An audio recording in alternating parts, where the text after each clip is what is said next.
Hi YouTube, and this is JTrain997, and I'm back this time with my review of the G.I. Joe Retaliation Conrad Duke Hauser figure. Now, I was really surprised to see Duke made it into the initial cut for this line. I mean, even by the movie's own admission, he's going to have a very small role compared to the last movie. But I guess pretty solid the fact they're not ignoring him at the very least. Now, you can see his action gimmick immediately here in the packaging, which is this giant missile launcher, I guess this thing is supposed to be. I'm not quite sure. At the very least, it does look like the grenade launcher he comes with can attach to the bottom, and it's got a little shoulder mount, so... You know, I didn't like the giant rocket launchers in Rise of Cobra, and I don't really like the giant action gimmicks here. But at the very least, they're taking the time to make sure they fit and work, unlike the Rise of Cobra figures where it looked like, you know, half of them couldn't hold their missile launchers. On the side here, your same old read-up. Back here, however, Duke's new read-up says, First Lieutenant Conrad Duke Hauser is an elite special ops commando on the G.I. Joe team. He has fought Cobra before and is always ready to continue the battle. Armed with a powerful quad blaster, he faces any challenge that Cobra throws at him. Still, though, looks ridiculously oversized. Of course, making peace with that is an action gimmick. It shows you how the ripcord works instead of a third pose, which these characters usually get. Over here, some of the other characters in the line, Zartan, Roadblock, Cobra Commander. So that being said, not too much to say about the packaging. Let's open him up. And here we have Duke out of the packaging. Now, obviously, once again, hate that. Well, there's a little preview of what I'm thinking of this figure.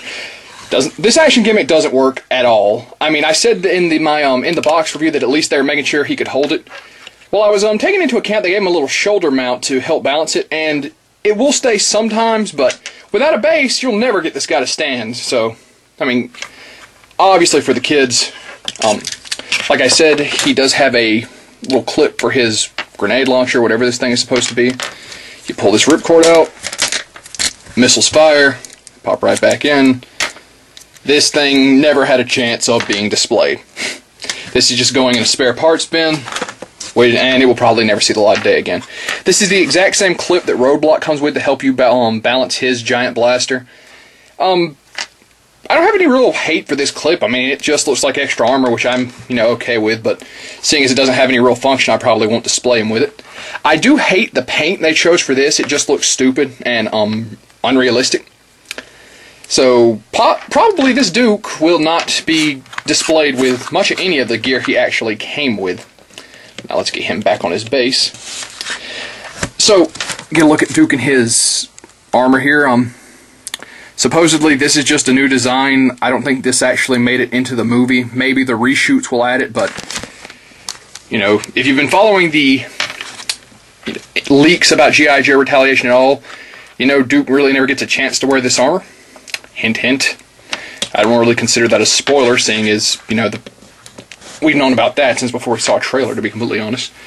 Now, Duke does also have very, very reduced articulation.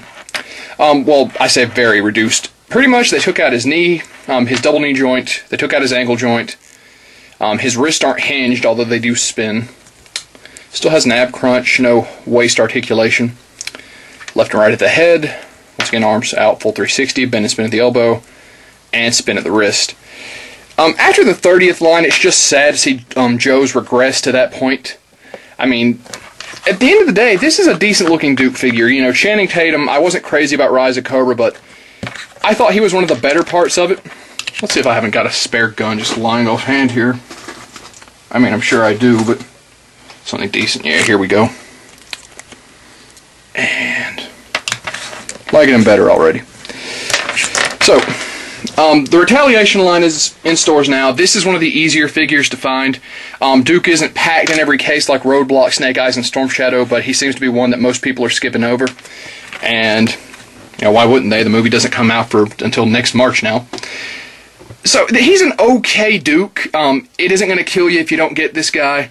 I do dig the design of his body armor, but that's about it. And after, having so many Dukes packed into the Rise of Cobra line, I could have lived with waiting for this guy until next line, maybe started off with Jinx in an initial wave, or Firefly. But, once again, that being said, this is JTrain997. Duke is an okay figure with a stupid action gimmick and limited articulation. And I'll see you soon, YouTube.